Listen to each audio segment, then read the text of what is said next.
Assalamualaikum warahmatullahi wabarakatuh. Alhamdulillahilladzi an'amana bi ni'matil iman wal islam. Wa nusalli wa nusallimu ala khairil anam Muhammadi wa ala alihi wa sahbihi ajma'in, amma ba'd. Qala Allah Ta'ala fil Qur'anil azim, a'udzu billahi minasyaitonir rajim. Man amila sholihan min dzakarin aw unsa wa huwa mu'minun falanuhyiyannahu hayatan thayyibah wa lanajziyannahum ajrahum bi ahsani ma kanu ya'malun.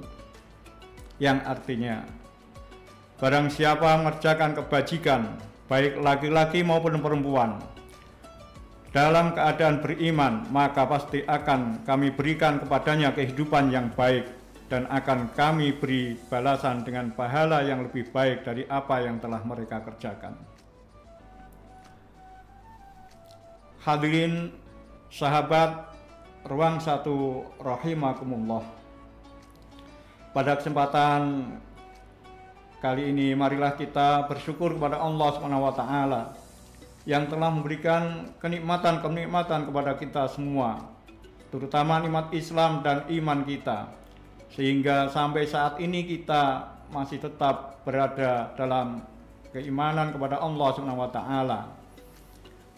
Selawat dan salam tidak lupa kita aturkan kepada junjungan kita Nabi Agung Muhammad Sallallahu Alaihi Wasallam yang telah membimbing kita dan selalu kita ikuti apa yang menjadi petunjuk-petunjuknya dan ajaran-ajarannya, sehingga sampai saat ini kita masih berada pada jalan yang lurus, tidak lain yaitu dinul haq, dinul Islam ini. Sahabat Ruang 1 rahimakumullah, pada kesempatan kali ini saya akan menyampaikan materi yaitu yang berkaitan dengan amal kebaikan. Kita tidak boleh meremehkan amal kebaikan sedikit apapun, sekecil apapun dan seringan apapun. Jadi Islam telah mengajarkan kepada kita, telah menganjurkan kepada kita agar selalu berbuat baik, agar selalu melakukan kebajikan-kebajikan. Sebagaimana dalam qadimah sudah saya sampaikan satu ayat, yaitu dari surat An-Nahl ayat 97, yang artinya barang siapa mengerjakan kebajikan baik laki-laki maupun perempuan dalam keadaan beriman, maka pasti akan kami berikan kepadanya kehidupan yang baik dan akan kami beri balasan dengan pahala yang lebih baik dari apa yang telah mereka kerjakan. Sahabat Ruang 1 rahimakumullah, kebaikan-kebaikan sekecil apapun harus kita lakukan, sebab kebaikan tersebut justru terkadang malah akan memberikan kita balasan yang lebih besar besok di hari kemudian atau di hari kiamat. Dan mungkin juga amal yang kecil tersebut merupakan tanda iman kita kepada Allah SWT. Sebagaimana dalam sebuah hadis dikatakan, al-imanu bid'un wasab'una aw bid'un wasittuna syu'batan fa afdaluha qawlu la ilaha illallah wa adnaha imatatul adza 'anit thariq wal haya'u syu'batun minal iman. Artinya, iman itu lebih dari 70 atau 60 cabang. Cabang paling utama adalah perkataan la ilaha illallah, dan yang paling rendah adalah menyingkirkan gangguan dari jalan. Dan rasa malu itu termasuk cabang dari iman. Untuk menguatkan hadis tersebut, dalam riwayat lain juga dikatakan, marra rajulun bi husni syajaratin ala dhahri tariqin faqala wallahi la ukhayyinanna hadza 'anil muslimin la yu'dhihim fa'udkhilal jannah. Dikisahkan ada seorang pria melewati lahan sebuah pohon, dahan sebuah pohon di badan jalan. Ia lantas berkata, "Demi Allah, aku akan menyingkirkan dahan ini agar tidak menghalangi kaum muslimin." Berkat amal itu, kemudian ia dimasukkan ke surga. Jadi sekecil apapun amal itu harus kita laksanakan dan harus kita perhatikan. Cuma menyingkirkan dahan dari jalan, nilainya itu nanti kita akan dimasukkan ke surganya Allah Subhanahu wa taala. Sahabat ruang satu rahimakumullah.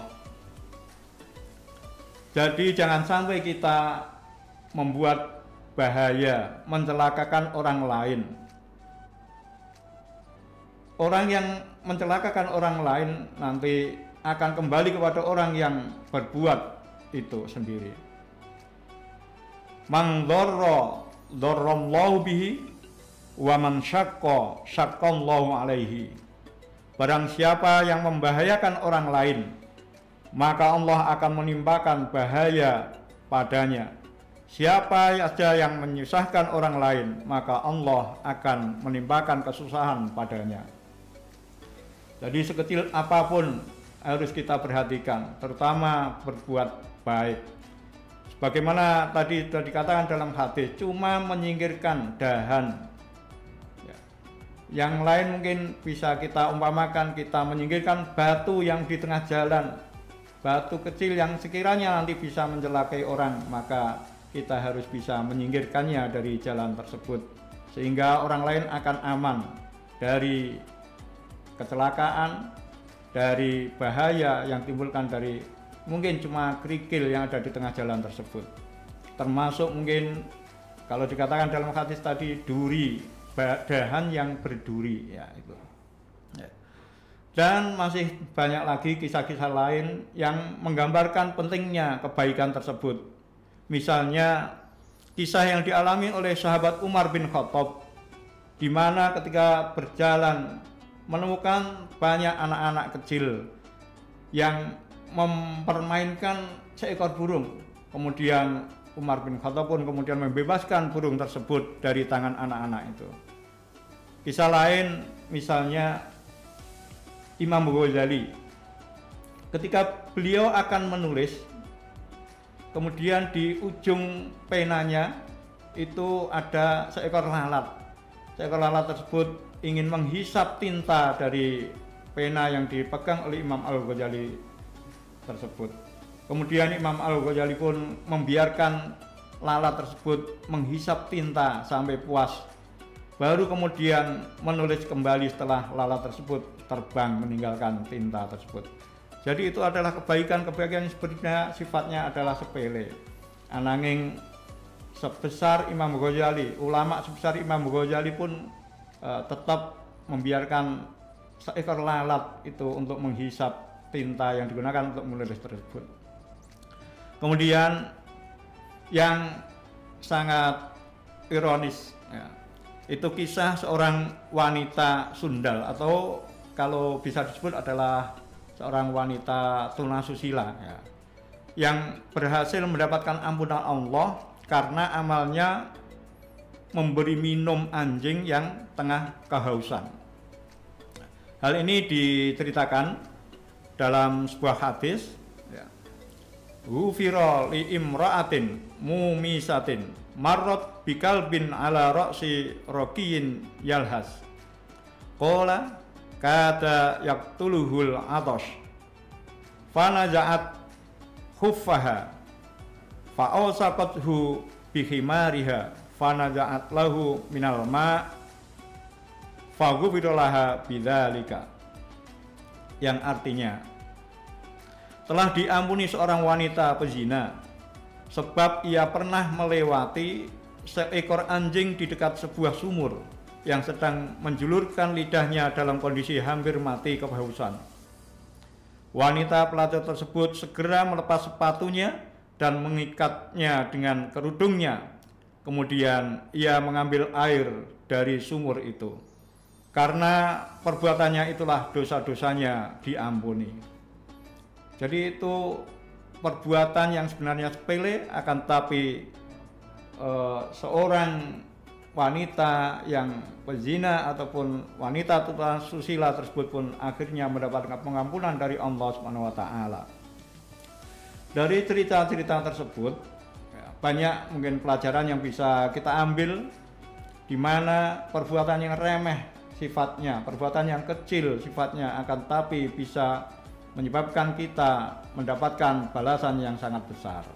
Misalnya ketika kita lewat di suatu jalan ataupun di halaman, kita menemukan mungkin cuma sebungkus makanan kecil, maka sebaiknya kita ambil kemudian kita masukkan ke dalam bak sampah, sehingga akan membuat tempat tersebut menjadi bersih.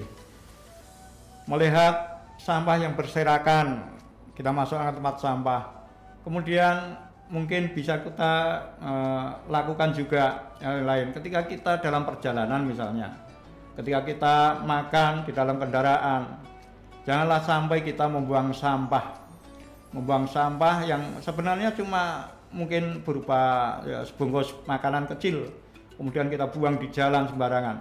Maka sebaiknya kita tahan dulu, kita simpan di saku atau di mana saja, jangan sampai dibuang di tengah jalan. Itu termasuk suatu kebaikan, karena ketika kita melakukan hal tersebut, tentu saja kita sudah melakukan sunnah Rasulullah, sebagaimana yang dikatakan an-nadhafatu minal iman, kebersihan adalah sebagian daripada iman. Nah, sahabat ruang satu rahimakumullah,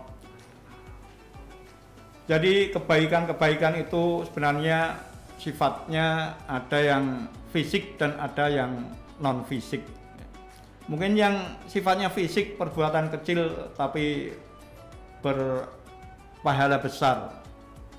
Yang fisik misalnya ketika ada program pembangunan masjid, ketika ada program pembangunan masjid, kita sebenarnya cuma nyumbang Rp2.000 gampangannya, infak Rp2.000, dan kemudian infak tersebut digunakan untuk membangun masjid sampai masjid jadi, dan kemudian digunakan oleh masyarakat, digunakan oleh jamaah untuk kegiatan-kegiatan ibadah.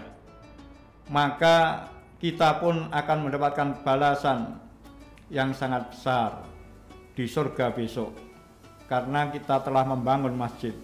Sebagaimana yang dikatakan oleh Rasulullah SAW, barang siapa membangun masjid karena Allah, kecil atau besar, maka Allah membangun baginya rumah di surga. Betapa besar balasan Allah SWT, walaupun apa yang telah kita berikan itu sangat sedikit.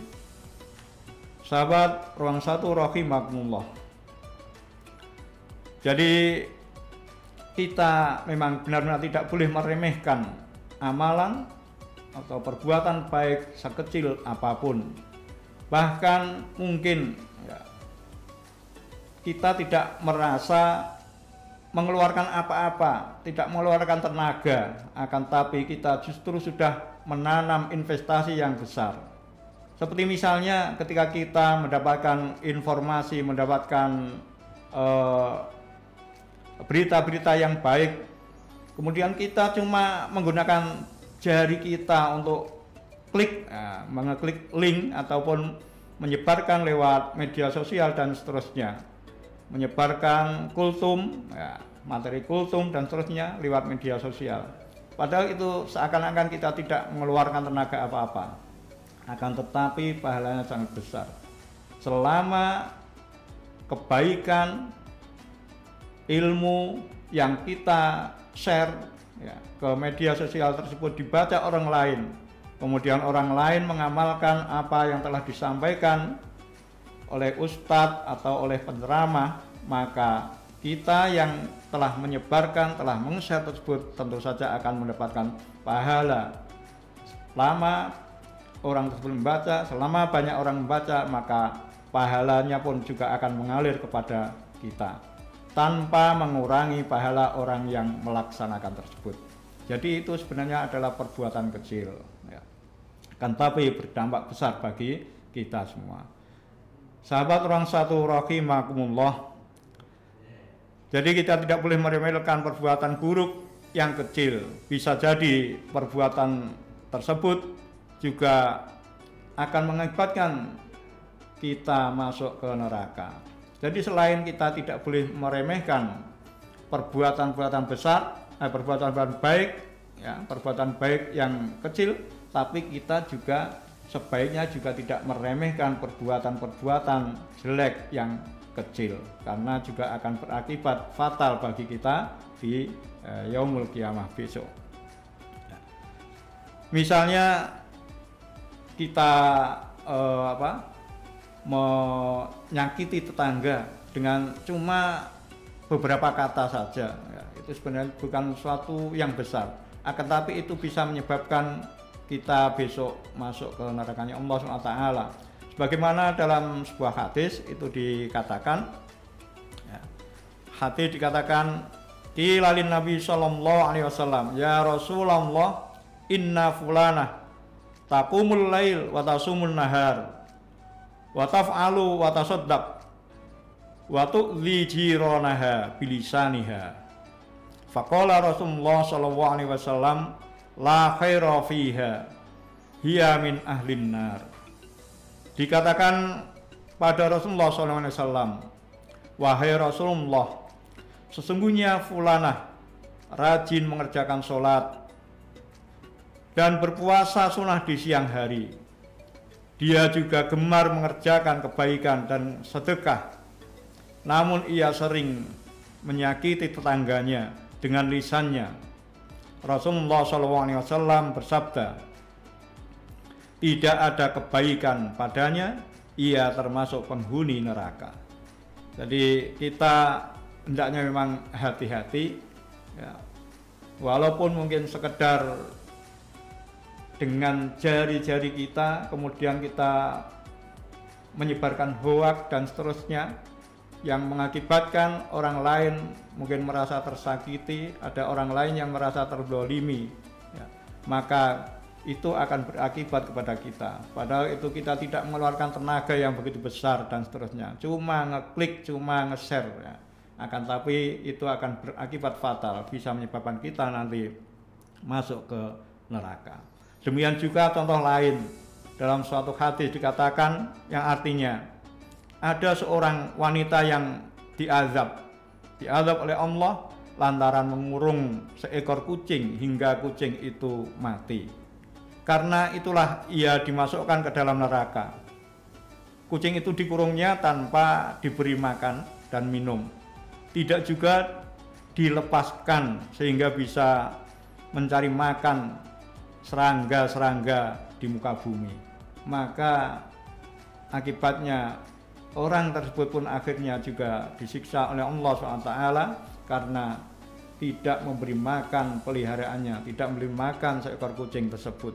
Sahabat orang satu rahimakumullah, jadi berbuat baik ataupun berbuat buruk itu sebenarnya juga akan kembali kepada pelakunya. Dalam Al-Quran Surat Al-Isra ayat 7 dikatakan, Allah berfirman, a'udzubillahi minasyaitonirrajim, in ahsantum ahsantum li anfusikum wa in asa'tum falaha. Jika kamu berbuat baik berarti kamu berbuat baik untuk dirimu sendiri, dan jika kamu berbuat jahat maka kerugian kejahatan itu untuk dirimu sendiri. Jadi semua perbuatan yang akan kita laksanakan, baik itu terhadap diri kita sendiri, terhadap orang lain, nanti akan kembali kepada diri kita sendiri, baik itu perbuatan yang baik ataupun itu perbuatan yang jahat. Maka itu semua akan kembali kepada diri kita. Oleh karena itu kita harus hati-hati, sebab semua perbuatan-perbuatan kita, amal-amal kita besok itu akan dipertanggungjawabkan di yaumul hisab, yaitu di hari perhitungan amal. Semua yang kita laksanakan akan dicatat dan kemudian akan diputar kembali, diperlihatkan kembali kepada kita apa yang telah kita perbuat, baik itu perbuatan yang baik amal-amal yang tidak baik, maka kemudian akan diputar kembali di yaumul hisab kelak. Sebagaimana yang dikatakan, difirmankan oleh Allah Subhanahu wa taala dalam surat Al-Zalzalah ayat 7 dan 8. Yang artinya, siapapun yang mengerjakan kebaikan seberat dzarrah pun, niscaya dia akan melihat balasannya. Dan siapapun yang mengerjakan kejahatan sebesar dzarrah pun, niscaya dia akan melihat balasannya pula. Sahabat ruang satu rahimakumullah, oleh karena itu marilah kita senantiasa selalu membiasakan, yaitu tidak meremehkan amal sekecil apapun, ya. Jadi baik itu amal kebaikan maupun amal yang tidak baik atau kejahatan, ya. Dan kita selalu berbuat baik, jangan sampai kita meninggalkan kebaikan yang kecil tersebut, walaupun mungkin oleh orang lain dianggap ringan, oleh orang lain dianggap remeh. Ya. Sebagai penutup, Rasulullah SAW bersabda, la tahqiranna minal ma'rufi syai'an walau antalqa akhaka biwajhin talqin. Janganlah engkau memandang rendah sedikit pun suatu kebajikan, walaupun sekedar bertemu saudaramu dengan wajah yang berseri-seri. Sahabat ruang satu rahimakumullah, jadi inilah yang mungkin bisa kami sampaikan, mungkin bisa memberi manfaat kepada kita semua dan kita bisa menerapkan dalam kehidupan sehari-hari sehingga kita akan selalu dalam kebaikan, baik itu di dunia maupun di akhirat kelak. Kurang lebihnya mohon maaf. Akhirul kalam, wassalamualaikum warahmatullahi wabarakatuh.